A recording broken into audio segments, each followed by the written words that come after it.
I watch every England game at every tournament with the fear that after the match, there's going to be abuse of a black player using the spurious basis of performance as an excuse to justify unjustifiable racism.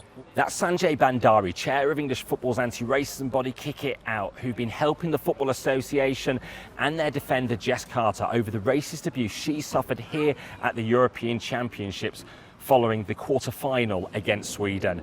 Carter has decided to remove herself from social media over the toxicity. Carter says she's speaking out ahead of the semi-final against Italy in the hope it stops the abusers and that no other black players have to go through the racism she suffered on social media. She's been receiving support from her teammate Lucy Bronze. I think we all know that any player of colour that's played for England has probably gone through racist abuse. That's a sad fact. In this day and age, there was a lot of anger, to be honest, because we're having to go through this.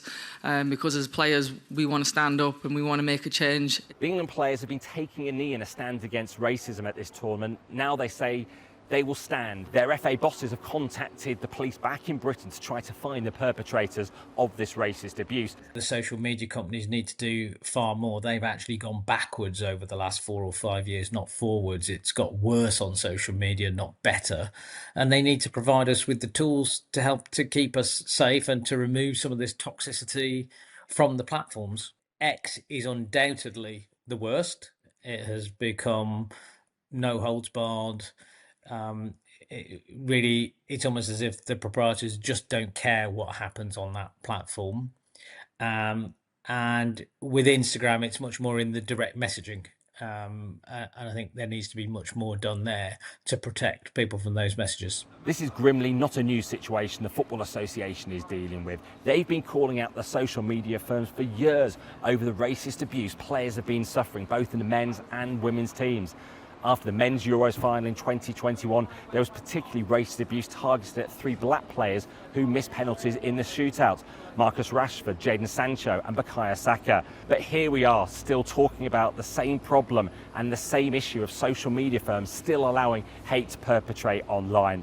Especially in women's football, the online abuse seems to be getting worse and worse. So to hear Jess yesterday talking about it, I mean, we were all just so disappointed in terms of so-called fans writing out these messages. I mean, Jess herself, I think it's difficult. I think she wouldn't probably not admit it to the wider world, but it's obviously difficult for her to go through. But all the players are here to support her, all the staff are, the FA.